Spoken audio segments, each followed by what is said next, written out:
Olá, meus amigos. Hoje eu vou responder a pergunta: como o narcisista se sente ao perceber que a vítima não sofreu com o descarte dele ou dela? Eu digo assim, é importante lembrar que o TPN, transtorno de personalidade narcisista, afeta justamente a percepção. Logicamente, o narcisista não percebe a vítima como alguém que possa ficar imune ou isenta ao sofrimento. Então, como vocês sabem, né, vocês que passaram pelo abuso narcisista, o narcisista tem um senso de merecimento, aonde ele se vê como uma pessoa superior, como uma pessoa que merece mais do que todo mundo. Há poucos dias eu coloquei aqui um vídeo onde eu começava com a provocação de uma matéria que saiu recentemente, onde um narcisista diagnosticado ele dizia que ele conseguia identificar uma pessoa narcisista só com uma única pergunta. Esse vídeo está aqui no canal, recomendo que você assista, caso você ainda não tenha assistido, aproveita, já se inscreve no canal, já deixa seu like. E assim, o narcisista, ele, por ele se considerar merecedor, por ele se considerar especial, ele nunca vai olhar para a vítima com esse tipo de perspectiva, né? De que ele perdeu aquela vítima, que ela não vai voltar, porque na mente, na visão distorcida do narcisista, ele sempre vai achar que ele terá espaço naquela vítima. Ele tem uma espécie de sensação meio que fantasiosa de onipotência. Ele se acredita ou ele se percebe como uma pessoa que vai conseguir ter espaço com você. Até porque os narcisistas, eles por se perceberem também como superiores, principalmente superiores às vítimas com as quais ele se relaciona, ele tende a achar que ele pode fazer o que ele bem entender, que ele pode sumir, ele pode reaparecer. Ele faz esse jogo. E isso faz com que ele não vivencie essa questão dessa maneira, dessa forma. E eu sigo dizendo aqui assim, o narcisista tem todo um critério para selecionar a vítima, que frequentemente é empática, dependente, codependente. Muitas têm o chamado TPB, que significa transtorno de personalidade borderline. Eu também tenho vídeos aqui no canal onde eu falo sobre o transtorno de personalidade borderline também.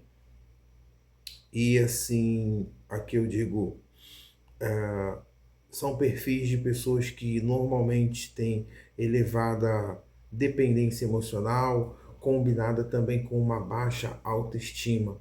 Então, assim, por serem pessoas que têm muitas vezes uma questão carencial, uma questão de dependência emocional muito forte, e aí não podemos esquecer que, de acordo com o DSM-5, o Manual Estatístico de Transtornos, né, um manual assim que é a Bíblia, dita Bíblia da psiquiatria, fala desse transtorno, que é o transtorno de personalidade dependente, aonde uma pessoa ela tem esse padrão adoecido quando ela constrói relacionamentos. É aquela pessoa que se vê sempre como uma pessoa dependente, ou seja, a vida dela, quando ela começa a se relacionar, passa a girar em torno do outro. É como se a vida não existisse fora daquela relação.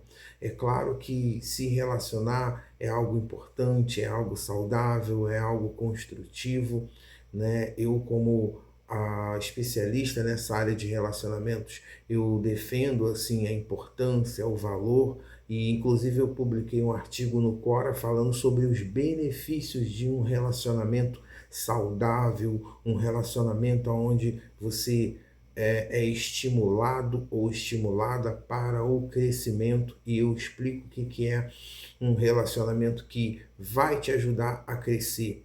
E um dos medidores, vamos dizer assim, um dos termômetros de um relacionamento saudável é aquela relação onde você pode ser você mesmo, você mesma, onde a sua autenticidade é respeitada, é valorizada.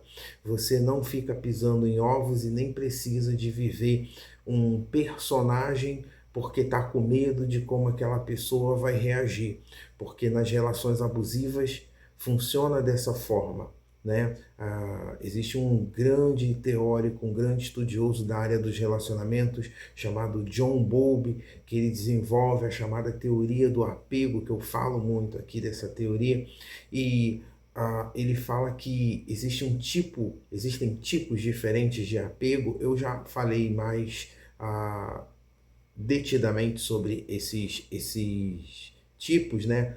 Mas existe um tipo de apego que ele fala que é o chamado apego desorganizado, que é justamente uma forma, né, de envolvimento, de construir relações onde o sujeito ele tem ao mesmo tempo vínculo, ele tem um apego, mas ao mesmo tempo ele também tem medo, ele ou ela, né? E a vítima num relacionamento abusivo, ela vivencia esse tipo de apego, onde existe sim ali um vínculo, né? Embora um vínculo não saudável, um vínculo patológico, mas ao mesmo tempo ela também tem medo, ela vive com esse medo, né? Assim como a vergonha, a humilhação, a dor e tantos outros indicativos dos relacionamentos tóxicos, né? Mas quando a gente pensa num relacionamento saudável, é uma relação onde você pode ser você mesmo, como eu falei, e por isso você pode caminhar para o crescimento. Você não fica com o teu crescimento como pessoa, a tua evolução pessoal, ela não fica travada. Por quê? Porque você pode ser você mesmo, você mesma. Você não está vivendo ali uma vivência de uma inautenticidade, né? Você não está vivendo uma máscara. E isso é o que você precisa. Você que foi vítima do abuso, você precisa de sair dessa inautenticidade. Você precisa tratar desse medo que você criou, porque agora você não se relaciona mais com ninguém, agora você se tornou uma pessoa extremamente desconfiada, uma pessoa que tem medo de tudo, uma pessoa que muitas vezes está já tendo reações de ansiedade, que é muito comum, ou do TEPT, chamado transtorno do estresse pós-traumático, ou TEPT-C, que é o transtorno do estresse pós-traumático complexo.